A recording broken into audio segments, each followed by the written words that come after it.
যাবে, নামাজ পড়ার পর তাকে জাহান্নামে ফেলবে। ফাওয়াইলুল লিল মুসাল্লিন, এটা আরো ডেঞ্জার। খুব মনোযোগ দিয়ে দর্শনটা শুনেন। 60,000 শয়তানের গাড়ি আছে, 60,000 চক্রান্তকে বোঝানোর জন্য বলছি 60,000 গাড়ি আছে। সেই 60,000 গাড়িকে শয়তান সারা বিশ্বে চক্কর মেরে মেরে মেরে মেরে মেরে মেরে ঘোরাচ্ছেন। তাহলে কোন রোডে চালাই? শয়তানের 7খানা রোড আছে, এই 7টা রোডে 60,000 গাড়িকে ঘোরায়। তার মধ্যে একটা হলো হাই রোড, আর বাকি 6টা হলো গ্র্যান্ড ট্রান রোড, সেগুলো হলো পকেট রোড, সেগুলো হলো ছোট রোড। ওই বড় হাই রোডটার নাম হলো গাফলাত, গাফলাত, গাফলাত। বাকি 6টা কি নাম? গাফলাত, কাজা, রিয়া, তারা, পুরো আত্মতুষ্টি, অহংকার, তকদির। গাফলাত, কাজা, রিয়া, তারা, পুরো আত্মতুষ্টি, অহংকার, তকদির। টোটাল 7খানা রোডে চক্রান্ত গুলো ঘোরায়। তাহলে প্রথম নম্বরে শয়তান একটা নামাজিকে কেমন করে জাহান্নামে নিয়ে যাবে? ওকে প্রথমে বলবে না নামাজ ছেড়ে দে, প্রথমে বলবে না নামাজ পড়িস না।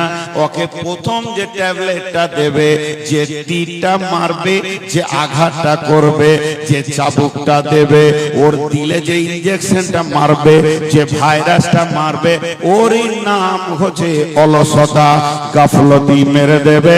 যদি কোন মুমিনের ভিতরে, যদি কোন ইমানদারের ভিতরে গাফলতি নামে রোগটা চলে আসে, তা আল্লাহ বলছেন নির্ঘাত সে জাহান্নামের লোকরি হয়ে যাবে। তাহলে প্রথমে দিবে গাফলতির চাবুক। যখন সে অলসতায় পড়ে যাবে, তাকে তারা কাজা করাবে, তারপরে তারহুর, তারপরে আত্মতুষ্টি, তারপরে তকদীর। উদাহরণ দিলে বুঝতে পারবেন। মসজিদে আজান হচ্ছে, 5 ওয়াক্তের নামাজ।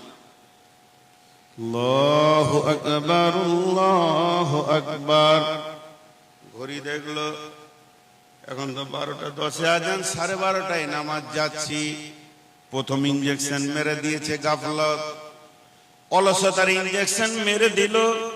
আস্তে আস্তে আজান শোনার পর গল্পতে মেতে গেল।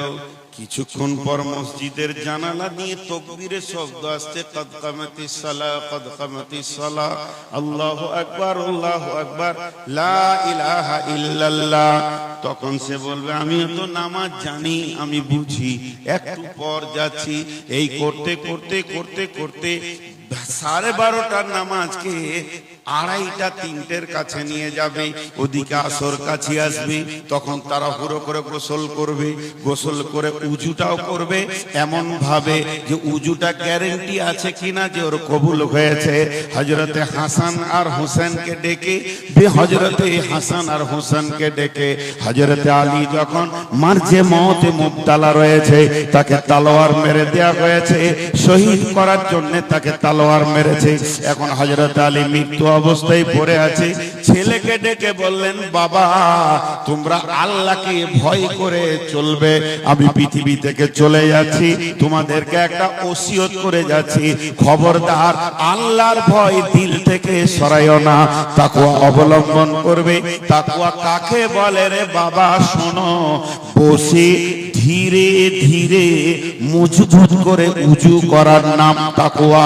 তাড়াহুড়ো করে উজু করার নাম তাকওয়া নাই। আমার সব জায়গা ভিজলো কিনা এটাকে ঠিক মতো দেখার নাম হলো তাকওয়া।